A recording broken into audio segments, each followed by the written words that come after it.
Hello and welcome to the XFDA Podcast number 17. And I've got the fence riders here with me today. I've got Mongoose. Yep.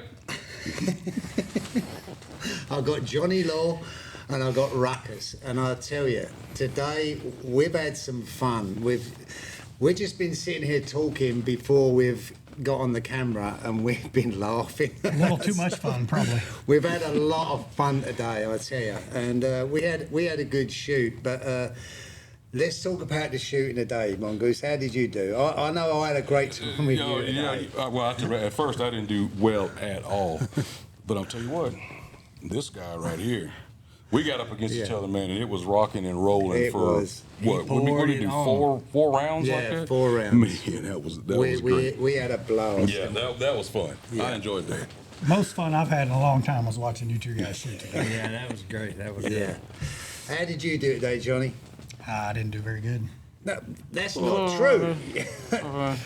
Tell us what you shot. Come on, otherwise we'll tell them for you. Oh, I hit a couple twos, and then I accidentally hit a 257. Yeah. And you nearly backed it up, didn't you? Yeah, my next shot was a 291, but of course I needed a 287, so I didn't back it up. But you actually did back it up today. Well, When you shot yeah. Two shots so later, it was he good. did Yeah, back it up. Yeah, I hit a 284 later. guys in coming the day. along. How about you, Ruckus? I noticed you changed holsters again. Yeah, What's I'm back going to on my- there? I'm back to my Ernie Hill Max 3. I'm going to my tried and true, and I'm gonna ride it out to the end of worlds. What's going wrong with the tin can? What's your problem with it? I think it's just something that I have to get used to, or I was slipping a lot out of it, but I'm gone back to my old faithful, and we're gonna carry on. Well, you know, when you're using a different holster, when you try to use a different holster, and you want it to work, sometimes it just doesn't quite jive right. So you got to go back, reset yourself, get comfortable, and then go back and use it. Because it's got nothing to do with the tin can holster is a fantastic holster. It is. It just takes a while to get used to whatever holster you use. Same thing when I was shooting with Johnny Law. And I've got 2 Johnny Law holsters. One rawhide, one leather. And there's subtle difference between the two. You have to work that out. And I would not recommend doing that right before a match. Every time you're talking about a handmade holster, they're going to be different, even if you have, not dramatically different, but there's differences even in the same make. And I can tell you personally, I spoke with Ernie Hill, I've spoken with Tin Can, both great guys, great holsters, but every holster is different. You got to get used to it, that's all. It's just subtle differences. I made a big mistake when I got my Ernie Hill when it was back in New Mexico, in Vegas, New Mexico. I went there. I was shooting out of a Murnicore at the time, and I was doing pretty well. Yeah. And I got my Ernie Hill, and I went straight to that match, and I was slip cocking, missing the target. I went straight into a match with a brand new holster. It takes time. I learnt my lesson there. Yes. I learnt my lesson there.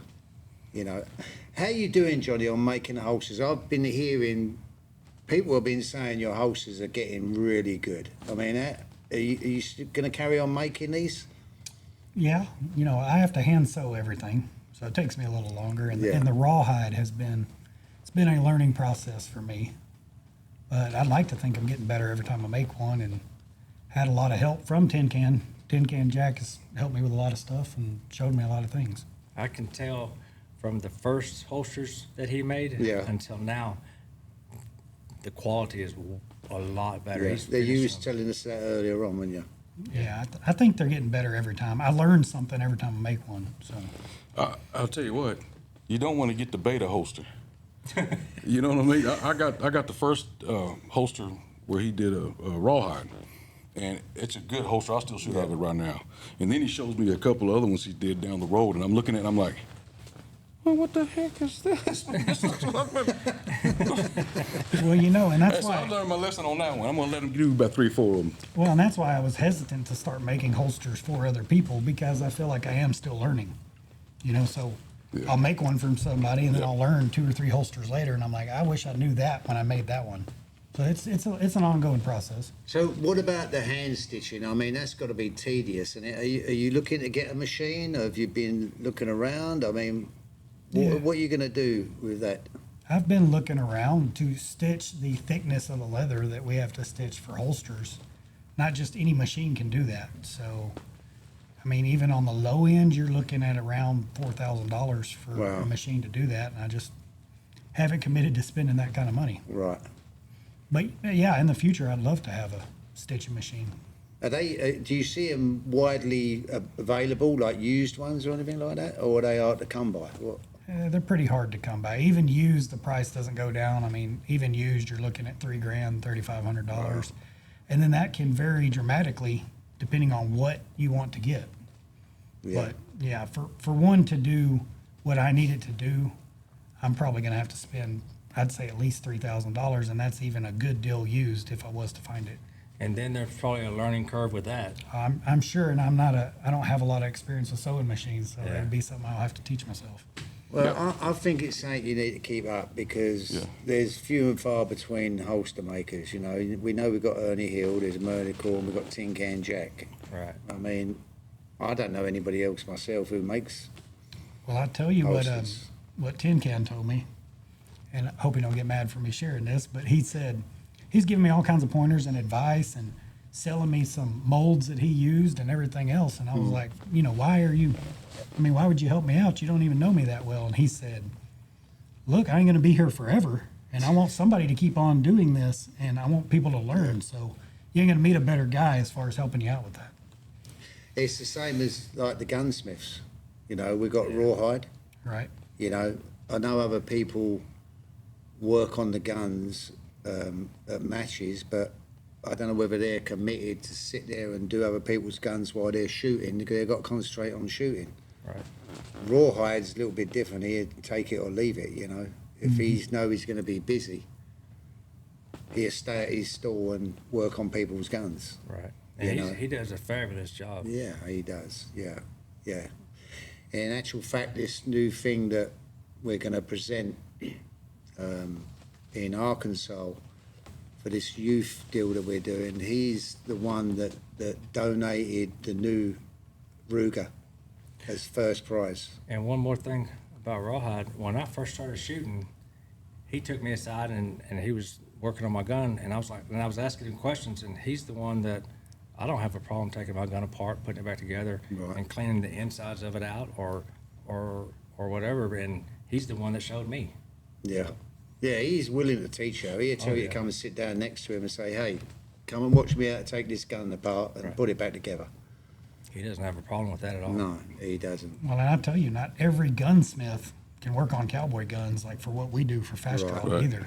I had an issue with my gun, took it to 3 different gunsmiths closer to me. Every one of them couldn't fix the problem, and got it to Rawhide, and in no time he had it working again. So Yeah. Well, I think if they don't do this, they don't understand it.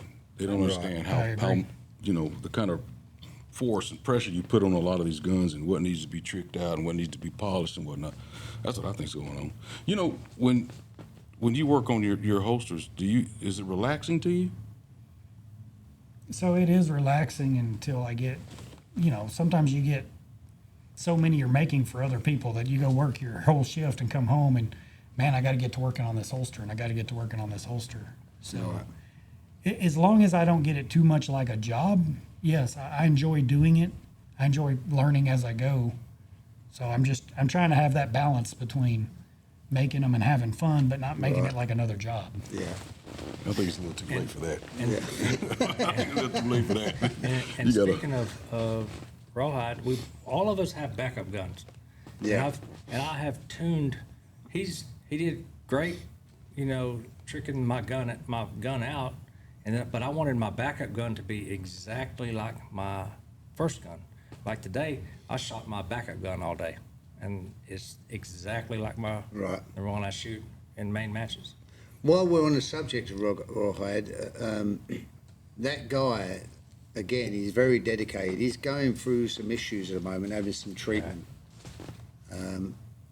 And he's still shooting, he's still motivated, and, you know, he was at the shoot the weekend at the club. He hasn't adjusted his KPI, and he could have done for what he's been through. And That he's says a lot. just such That a says a lot. motivated guy, and I respect him a lot. Yes, sir. You know, Absolutely. so you know, it's Well, yeah. we need them people. Yeah. we need them. Yeah, because I don't know that I could do something like that. You know, I've seen what Ruckus here's went through, and then what Rawhide is going through right now. It makes you kind of think. Well, I don't know if I have that kind of drive. You know, Well, it would take people, you know, friends to friends kind of to just help kind of you keep out. you going. Hey, you gotta Yeah. get up, get off the couch, and get back on it. Well, it's like you guys. I mean, I've barely known you guys for a year, and you guys come over here and shoot, and we go to our matches, and we have so much fun. And the good thing about it as well is that everybody drives each other. Yeah, you shoot We the s- fastest times I've seen you shoot.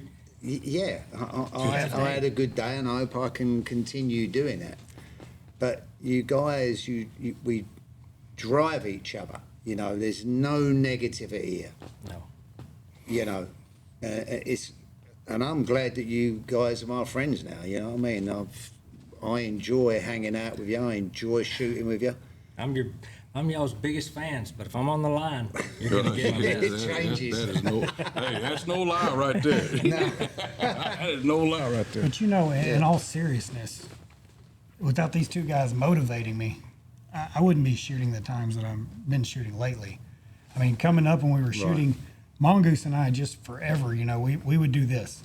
We'd go to a match, and I'd get a little faster, he'd get a little faster. Or Yeah. I'd get faster, he'd get more accurate. And he's got a ton of first place trophies where I got second, I assure you. And then I was always chasing Ruckus, just wanting to shoot like Ruckus. And not that I shoot better than Ruckus now, because I don't, because he still whooped my butt today. But I'm there, I can compete with him. And Now- the best thing about this sport and about the XFDA too is I watch other people doing that, like in Oklahoma, corn pop and Dirty Mike. Yeah. Watching them right now is just reminds me so much of you and I. Yeah. Because you know they're getting faster and faster because they're pushing each other. But if it wasn't for these two guys, I don't even know if I'd still be doing this. That's just Just a fact. watching Mongoose and Gunbelt today, watching y'all was phenomenal. Yeah, Yeah. I enjoyed that because this is what we was talking about earlier on. You know, you don't want to get into a slump and want to go and shoot a shooter that you know that you can beat. You need someone that's going to make you run, and it will push make you better and push you exactly. Right. And that's what you was doing with me today. Well, yeah, You know. well, I'd say that to both of us because you know how I started out. I was Right. like, oh, I couldn't hit the target like that. And then when I came up to you and you start doing that back and forth. And, Yeah. and to me, that just drives you. Yeah, just we drives was you to just keep going. back and forth, Yeah. back and forth, back and forth, yeah. and it was pushing me. You know, you asked me today, Johnny, what have I done different to be shooting much faster than I normally do? Well, it's just there. My draw's the same. I've got my draw tight, but I'm giving myself a different mindset. Because I've told you, when I've got up on the line, I get up there and think, well, I've got to hit the target, so I'll shoot safe. Forget that. Right. Rip that gun and pull that trigger as quick as you can. Catch that light. Catch that light. The light is the number one thing, and then obviously you draw and getting that bullet down there. But Well, you got the draw, and you really, if you think about it, you're really not aiming. So take all that out of your head. You're really not aiming at anything. no, you're not aiming. You just got. I mean, I know where I got to pull that gun. I know where it's got to be, and it's a bit like golf. When you go to swing and you hit a bad ball, you've known you've hit a bad ball before you hit that ball, And if you it's the think same about- as pulling the gun. If you think about anything before but the light, you're gonna miss the light. Yes. That's it. Yes, even just a blink. You know, if that blink happens when that light comes on, it's over. You know. Well, that's my problem. I zone out and I'll be listening to people talking behind me and then be thinking where my thumb is and and then the light's on and I'm trying to play Oh, catch lights up. on. Yeah, Better go. And he hits a 292. I think what impresses me more about people like Giles Wright, people like Ruckus, people like Brad Quick typically, You know, people like Mongoose. is not, and no, But I'm serious. I'm talking about the real champion caliber shooters. Yeah. Is not just that they're fast, but how consistent they are. Right. You know, I just have never picked that up. I'm like a roller coaster throughout a match. Well, you know, it's funny you said it because I talked to, when I first met Giles, and he would come to me and he was telling me, man, I wish I was as accurate. I think I may have said this already, but he'd say, I wish I was as accurate as you were. And I wish I was as fast as you were. And he said, well, you can't have both. Well, he's got both now. So, well, that's what I'm saying. He said you can't have, well, exactly. That's what I'm thinking too. But, you know, it's just a matter of getting that time in to where it just happens. It just comes together. Right. But for some reason, that stuck with me. Yeah. You know. Well, we had this conversation before. What comes first, accuracy or speed? You know what I mean? Yeah, either you're taught you're taught one way or the other. You either get frustrated with missing, and you're fast, or you get or you hit and you're a little slower. Right. I mean, So let me ask. I mean, we was talking earlier on. I hope I say this right. Who's Po Campo? Oh, yeah, you got it. That's right. Nailed it. Did I get it right? Yeah, you got it. Who's Po Campo? Best if Ruckus explains this one. He's the brainchild behind this one. Po Campo is the cook from Lonesome Dove. Right. And it was at the Arkansas shoot. And I thought, I'm just going to start calling the guys Po Campo. And then we started calling each other Po Campo. And then everyone at the match was asking, who's Po Campo? What is it? What's going on? Well, when multiple fence riders were on the line, I'd say Po Campo. I'd say, come on, let's go, Po Campo. And they knew that I was yelling for them. And then next thing you know, it just caught on. We were all calling each other Po Campo, and no one knew what was happening. It's funny because I've heard you guys call that out when we've been at the club meets. I'm like, Po Campo. Basically, it's our way of saying "go everybody," so Yeah, to speak. Yeah. that's what Yeah. it is. But that, yeah. I mean, I'm surprised that I didn't realise who it was because Lonesome Dove, I've watched a million times. That movie is unbelievable. But I just didn't put two and two together. Yeah, but when Ruckus first started screaming it, he's screaming "Po Campo," and I'd go, "Why are you screaming that?" And he goes, "Cook from Lonesome Dove." I'm like, "I know that, but why are you yelling it?" And that's all he kept repeating is "Cook from Lonesome Dove." Just catch it. Okay. It was just something, and everyone was asking about it. And I'm like, yeah, let's just keep doing it. It's fun. And now we got people from all over that will yell it out during Yeah. shoots. There's other clubs that yell Po Campo. I'm like, okay. Urban Rooster will yell it out. Makes me laugh every time. So what else we got, guys, to talk about? I know we was talking earlier on before the podcast, and there's some things that we couldn't talk about on camera. Well, I'm interested to know why Mongoose shoots a different gun than all of us. We all shoot a Ruger Vaquero, a new Ruger Vaquero. And Mongoose shoots something different. Why? Well, I'll tell you what. I think I've told this story too before. And what do you shoot? Okay, what I shoot is a Beretta Stampede, Right. and but I started out with using I like the Ubertis because they're more like they don't have a transfer bar. Right. So the first gun that I got, and I know I've said this before, that it was a real piece of crap. It just wasn't built for this at all, and it had a transfer bar, and that bar broke, and it just kind of turned me off of that. Right. And I know the Vaqueros? Vaqueros are tougher. I understand that, but I just didn't like the transfer bar. Now, having said that, this Beretta I have has a transfer bar, and I just feel it's a little bit more comfortable gun. So that made no So sense. that made so I'm like I went all the way around back to the transfer bar, but But you shot the Ubertis because the trigger was on the left side and you're left-handed. Well, yeah, it was a little more comfortable to me that way. I could shoot with the Vaqueros, but yeah, I like the Ubertis. But the biggest deal was it just didn't have a transfer bar. I knew when that hammer came back, when it went forward, it was going to hit the primer, Right.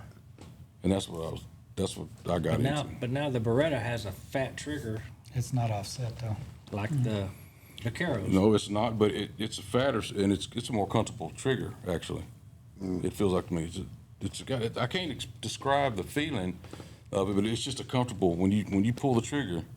it's just a real comfortable feel. Now, when I go back to the Ubertis, they irritate me a little bit. Right. It's that wire trigger. Yeah, so I really like that wire. The only problem with the Beretta is, you know, it's there's no way, it's hard to find parts for it. So if I ever break it. All my guns are Ruckus, and I've got several backup guns, and I bought them all off of Rawhide, and I'm still shooting the first gun I bought off of him, and I've never had an issue with it. I haven't had one problem. I touch wood. Yeah. You know, nothing goes bad. But all my backup guns are just the same as the gun I use. So if it goes down on me, I'm confident still. Yeah. Is that you know, because I don't mind shooting a different gun for a backup gun. But I know Ruckus have his exactly the same way. Is that the same way you got with you? It's got to be. I want to pick it up and it be like, like nothing happened. Like in the District 1 shoot in Oklahoma, I dropped my gun on the ground and broke the grips on it. And I went to my backup gun and I had every confidence that it was going to shoot and finish third in that match. Yeah. Well, you got to have that confidence, because if you pick up another gun and it's a little different, that's going to be in the back of your head while you're shooting. I've seen people on the line, you know, when their gun's gone bad and they haven't had a backup gun. And someone's switched guns and lent them a gun, and I think, oh, golly. Yes, That's going to be miserable. I don't know. I have tweaked my guns to where I've cut springs to where the hammer feels the same on each one. I can hand you my guns and you can't tell the difference besides the serial number on it. Right. Let me ask a question. How many did you load up? One at a time? Yes, sir. Yeah. How about you, Johnny? One at a time. Mongoose? One at a time. Just the way I was taught and the way I've always done it. Those primers, if they back out, Yeah. they're going to drag. Yeah, I've tried it before to load 5, but I don't want to keep up with that mess.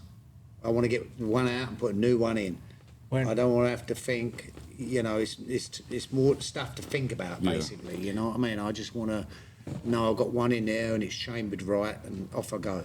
When you shoot one round, then you reload another one, you get to take a deep breath, you get to relax, step off the line for a second, and then you step back on the line and you're ready to go again. If I had 5 in, I would just stand there. You're ready to go. Yeah. I need to reset myself. Yeah. I graduated high school right here in Sanger, Texas, so I can't count more than one round. So if I go to 5, I'm just going to be confused. Well, it would definitely get me confused, because I'd lose track of what round I'm on and whatnot. So Yeah, I and just then- didn't want that hassle. Just like Ruckus said, if it gets hung up or something like that, I mean, And Yeah. there are people that shoot that round and they unload. And I'm like, well, you're opening your gate anyway. You might as well just load another one and not have the extras in there that are dragging. Yeah. Plus, it's extra weight, and I'm going for the fastest I can go. right. Is it that much extra weight? It's extra weight. It may be ounces. It may be, quarter ounce or whatever. But time is everything in our game. Someone said that to Memphis Belle, because Memphis Belle loads 5. And I don't know who it was, that it was her hand judge, and she said, "Can you believe it?" He said, I take 5. And the person said, why do you take 5? It makes the gun heavier. Is it really? She said, just give me 5. I have weighed my guns. They were with grams. I weigh grips. I have the lightest grips I can put on my gun. I do everything I can do to lighten my gun to make it easier for me. Yeah. Ruckus does I don't know. every single thing to get right where he needs to be. Are you superstitious, any of yous? Not really, because I use number 13 for everything. Well, I mean, I'm superstitious. Like the shirt that I was shooting the other day, I thought, I'm going to go and clean that and take that to I would too, though. If I were you, I would. I'm superstitious. The same as and Jackass told me this. When you travel and you take your bullets and they're loaded, do you have them upside down? I do now. He told me the same thing. So now, every time I travel, I make sure my bullets, he said, because they drop down. The heat and bumping and all that, and it's makes pretty sense. logical. Well, it makes sense. So when I travel now, my bullets have got to be upside down. Right. So I don't think I'm superstitious, but yeah, I do get into, well, these are my favorite grips. I've always, or Right. these are my favorite bullets, or these are my favorite Yeah. casings. So I think if it works up here in your mind and it makes you think it's working, then it's working. It works. Yeah, I agree with that. Doesn't matter what it is. There was a shell case that Brad made me, and it's one that holds like 20 or 30 or something. And when he gave it to me and I started shooting, I was missing the target and all that. And I'm thinking, is it this box? It's your fault, Brad. So Quick. I put the box away and got another, just a regular one, and I started shooting good. And I thought, it's that box. It's got the devil on it. Whatever But he in made your me mind. they made me another little 10 shell box, and I seem to shoot pretty good at that, so I always take that up now. There you go. But yeah, I am superstitious. And also, not only the like grips on your gun, I shoot slim grips, and they are squared in the front. And when I put my hand on my gun, it's always the same spot. I don't use rounded grips where my hand can go around it different ways. I want everything exactly the same. The most you can have exactly the same, the more accurate you're going to be. Right. Well, that's just the less stuff that your mind's thinking about. That's true. And that's what, but right back to that. The less things that you worry about, where your stance is, what gun, how you gripping your gun, where your holster's sitting, all that stuff's got to go away, and it's just got to be The light. the light, and it's the reaction to it, and that's it. You gotta Now, I'm catch not the there, light. but Yeah. at all. But Don't lie to us. We watched you shoot. I'm coming. I'm getting there, man. But I got this guy right. I got this guy right here. I've seen you shooting the twos. Yeah, I've started. A couple. Maybe I've only hit what? two times since I've ever been doing this, and for one, I mean, I did shoot a two, and I think it was Speedy, and I think it was Wishbone, and they said I did not anticipate. It was practicing. We was practicing on the line just before we was getting ready for a shoot. Did I back out? No, I didn't. But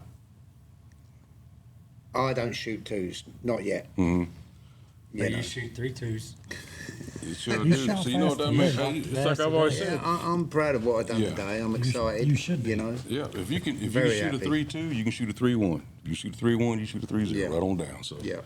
that's how I But look look, at it's it. just like we was talking about earlier on. KPI, get it down. If it's down 1 or 2 points, it drives you. Mm-hmm. Shooting does, up it does. against you guys drives you. Shooting up against Brad. I mean, when Brad's on it, he's in twos all the time. Yep. Yeah, he's hard to keep up with. Oh, yeah. So, But that's a big motivator right there when you shoot against faster people. I absolutely believe that. yeah. Yeah, I prefer to shoot I up agree. against faster people. Yeah. It just pushes you and makes you get faster. Don't get me wrong. I get tired of getting beat. I get tired I of do getting beat. That Well, gets me how many did sometimes. we have? We had 5 rounds, and you beat me in the end. You Yeah. got me. He won 3 and you won 2. Yeah. Yeah. So- And they were back. And forth. And though. you know what? That was fun. Yeah, it was. Hey, a Johnny great beat me shoot. 8 rounds straight today at the end. Yeah, but Well- at the beginning you put a whooping on me. You should have kept it with that tin can, I think. I was having a horrible time with that. I will go back to it. But Yeah. it's going to take time. Any new holsterers, you know that. I have plenty of Max 3 Ernie Hill holsters, and they work for me. So Well, There you go. well, guys, you got anything Oh else? yeah, I on want this? to say because I was going to bring this up on. about. And we were talking about being in the zone. Oh, exactly. Yes, we were talking about being in the zone. I think everybody probably got that, but when I watch Ruckus shoot, and I think the guys that watch him too see that there's a zone that you get into. Right. And we were talking about how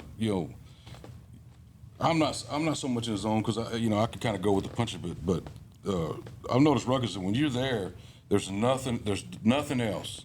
Everything's the exact same. He has a halo around it. Yeah. Woo. There's a couple people that do that. We've talked about this, and I think when I was young and I was in Little League through junior high, high school, I pitched. And when I pitched, there was nothing else that went on in the world but me and the batter and the catcher. And that's what, and I feel like that 20 by 40 is a strike zone. And I just, Right. Yeah, that makes a lot of it's sense. a competitive thing with me. That's it. All the best shooters. I mean, Giles gets in the zone. Ruckus gets. Speedy James has got to where when he locks into his zone. Me, the only zone I get in is auto zone. Just to go back car parts. Well, I mean, I understand what you're talking about, because I told you guys earlier, I've never been in the zone. I've been in it one time, and I liked it. And that was at Kansas. Because I had a chance there, and everything around me was just non-existent. I didn't hear anything. I was just in it. And the light is the only thing. Right. And I want to be back there again, because I know I was in it. Because when you mentioned about it, I realised, I went, Kansas, I was in there.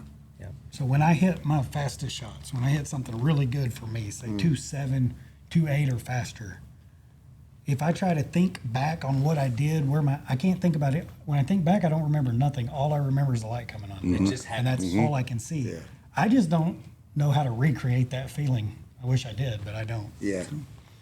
That's, again, it's this extreme fast draw, you've got to learn all these things. It's not just, I'll pull a gun and hit a target. It's not.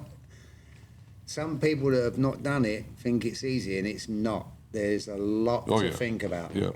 You know, There's a lot in here. There's a lot to think about before when you're a new shooter, and then when you get to where you think you have it figured out, you don't. Yeah.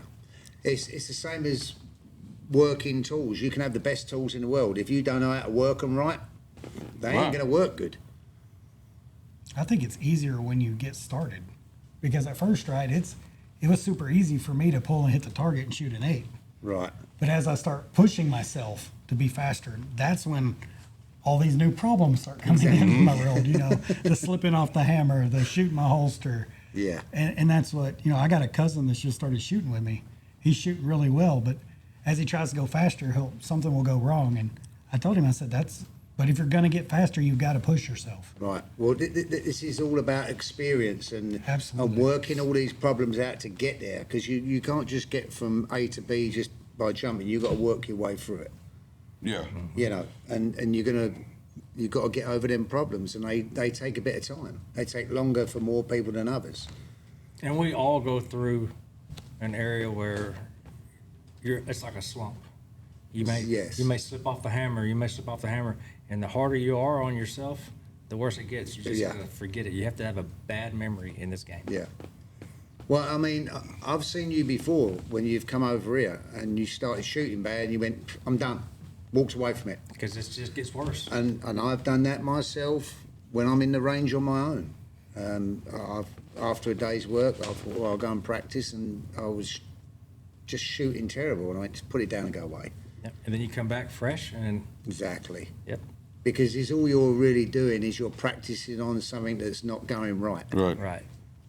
And it just gets from bad to worse. Yeah. So, And you just got to shake it and keep going. Yeah. You practice. I got my boys in this too, and they do not practice at all. They practice. They come up here and they shoot, and they enjoy it. But I keep telling them, you got to practice. And they're like, okay, whatever. but it's funny, like, when I had the surgery on my neck, I stopped shooting for I think about 4 or 6 weeks, and I was like, oh my God, I've got to practice. When I eventually did shoot, I was shooting just as good as I was before. So I don't know whether you lose it. You obviously you got to get practice to get faster. You know what I mean? Right. I think It's just you like lose, you. I think you lose the reaction of catching the light. You have to hone that. Right. When you're out of it for a while, the light, you have to hone that reaction time to the light. Yeah. And that's the hardest thing to do, isn't it? Is Yeah. to learn how to catch that light. Well, I don't think your boys were having a problem. We had this conversation before. They're doing real well. Oh yeah, getting faster every time. They're getting faster every time. Yeah. They have And youth on their side. Just like this Yeah, guy, he's right. younger than all of us, Johnny. Who is the oldest here, me? How old are you? 25. No, I'm 52. Johnny? Not that old. How old are you? I'm 55. 61 I am. Really? Yes. I'm 38. I'll be 39 later this year. I wish. You still got milk on the lip, dude. I wish I I had got a lot of found gray this. in my beard to go with it. I wish I had found this when I was 38. Wasn't that the truth? Yeah. That would have been awesome. Yeah. I mean, I've said this before, that we had a big party here, and we had fast draw out here. It was Gabe Garrett and that. And the party here was so big, there was like 250 people here that we had to, cater to. Right. And they were shooting out that garage door down. I never, ever went down there because I was so busy here, and I wish I had did, because I would have gripped it then. I never knew It took this another existed. I didn't know. it took another 11 years till I found it. So So what? Speaking of that, what did you do? You just said, "Hey, look, I'm going to look at this fast draw stuff, or look it up." And I wanted to do it, and I just researched it, and then I got in touch with Brad, and then it went from there. I went to Burke Burnett to watch the shoot there, and I thought, man, this is so good. I've got to do this. And Brad said, come to the club. But I was looking at all these shoots thinking, man, they're so quick. Unbelievable. But then that goes into the other subject. Fast people miss, and the slow people can beat them. That's true. I was watching it thinking I will never be as fast as these people, but I'm going to try it. And then after a few shoots, and I realised that these fast people, they miss. Right. And you can take advantage of it. I shot Oh, Jesse yeah. James, and he looked at me and he said, "Don't miss." Yeah, Rawhide tells me that every time I Yeah. draw him. Don't miss. yeah, don't miss. And he's right. Yeah. Well, that escalated quickly. Made a phone call to Brad, and now you own the XFDA. That'll be another podcast. Anyway, guys, listen, I really do love you guys. The friendship is great. I love you coming over here. The fence riders are great. I enjoy it. I enjoy hanging out with you. I really do. We're just And- some fence riding wagoneers, man. We bring the best out of each other. That's Yeah. what we do. Yeah. Yeah, I like it. There's no negativity. We coach each other. That's the good thing about the XFDA. Yeah. People Yes. coach each other. They Everybody. want people to get better. Yeah. And everybody's gone through what you're going through. Everybody's gone through it, so they understand and know it. So Right. Well, all right, guys. We'll call it a wrap here, and we'll get going home. Thank you very much. Enjoy the day with you, and we'll catch you guys later. Thank Thanks you. for all right, having I us. appreciate it.